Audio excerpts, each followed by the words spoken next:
Zero absoluto.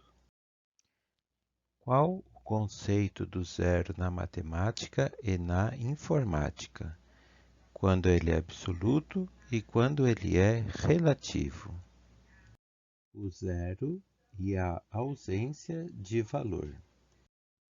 Na informática, quando um valor não é preenchido, então perguntamos se esse conteúdo é nulo, isto é, ausência de qualquer valor. Porém, se inserirmos o valor zero, então ele deixará de ser nulo, pois zero é um valor. Para perguntarmos se um valor está ou não preenchido, perguntamos se é nulo, is null, ou se não é, is not null. Se perguntarmos quantas maçãs há na macieira, sempre teremos um valor maior ou igual a zero. Se for nulo, é porque não contamos as maçãs. Zero é porque não encontramos nenhuma maçã. Nesse caso, é impossível ser relatado um valor menor do que zero, já que não é possível ter menos uma maçã na macieira. Não estamos comparando com situações anteriores, apenas contando. Também não podemos ter valores expressos em fração. É impossível termos 3 2/5 de maçãs, pois a maçã está inteira ou não é contabilizada. Zero relativo. Zero relativo é um número tão próximo a zero que, se olharmos superficialmente, acreditamos estar nos referindo ao número zero.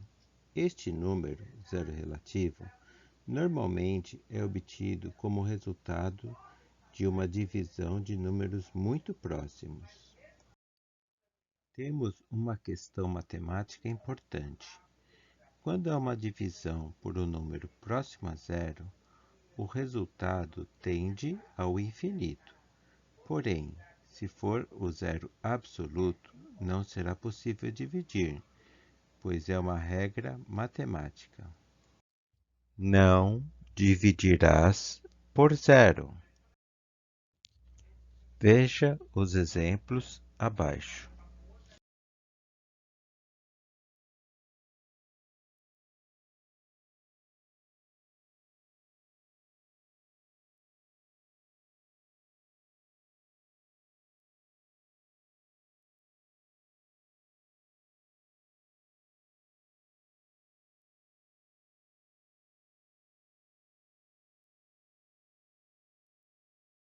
Zero relativo. Continuação. Como foi visto, um número tão próximo a zero quanto se é possível entender é considerado como zero relativo. Por exemplo, o tamanho de um vírus comparando-se a uma baleia. Esta medida é tão desproporcional que acreditamos tratar-se de um valor zero, porém ele existe. Se pegarmos um produto químico que faz parte de uma composição, alguns insumos serão utilizados em uma quantidade tão pequena que parece não existir, porém sua ausência tornará a composição inócua. Se olharmos a proporção entre os planetas e outros astros conhecidos, notaremos que mesmo a Terra, em sua imensidão, é relativamente pequena frente a outros corpos celestes. Zero absoluto. Ao contrário da ausência de valores e em contrapartida ao zero relativo, o zero absoluto é a ausência de itens daquela categorização específica. Por exemplo, ao fazermos o censo de um condomínio, podemos verificar um apartamento que não respondeu ao questionário. Portanto, sabemos que existem pessoas, porém, não sabemos quantas pessoas são. Para isso, não completamos a informação. Então, teremos a informação nula, como vimos no início. Porém, quando estamos em um apartamento que está para venda ou aluguel, ele está vazio. Sabendo disso, portanto, colocaremos a informação zero, isto é, não tem nenhum morador. Se pegarmos a noção de temperatura, a noção de 0 graus Celsius é equivalente a 32 graus Fahrenheit.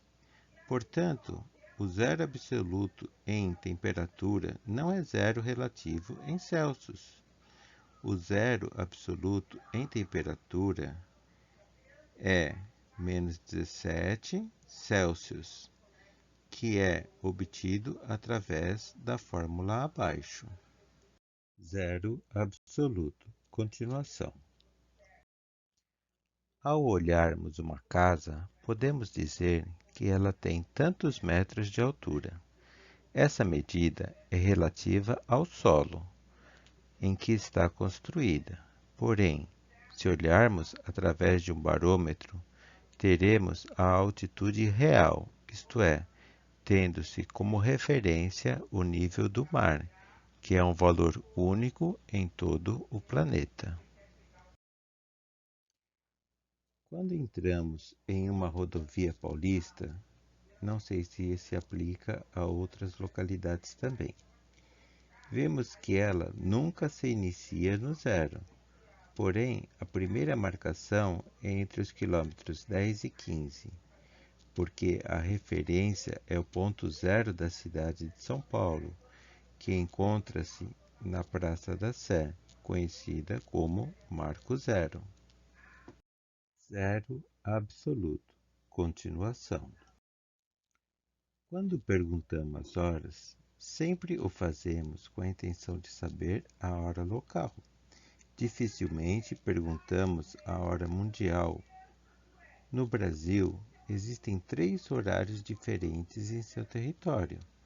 Na Rússia, são 12 horários diferentes, levando-se em consideração a posição do Sol em cada localidade.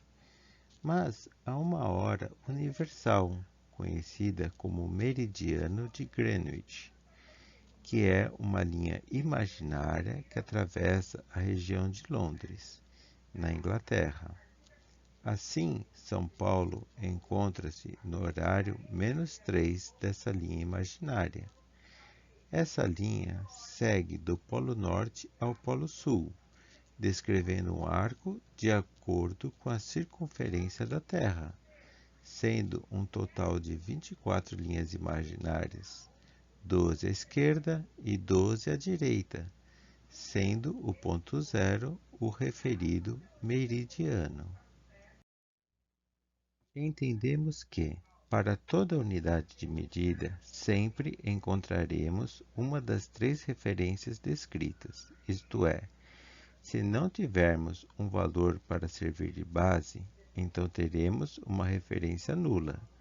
Se tivermos uma referência base, então esta será nosso zero absoluto. Se tivermos uma quantidade muito próxima da base, mas não a própria base, então teremos o zero relativo.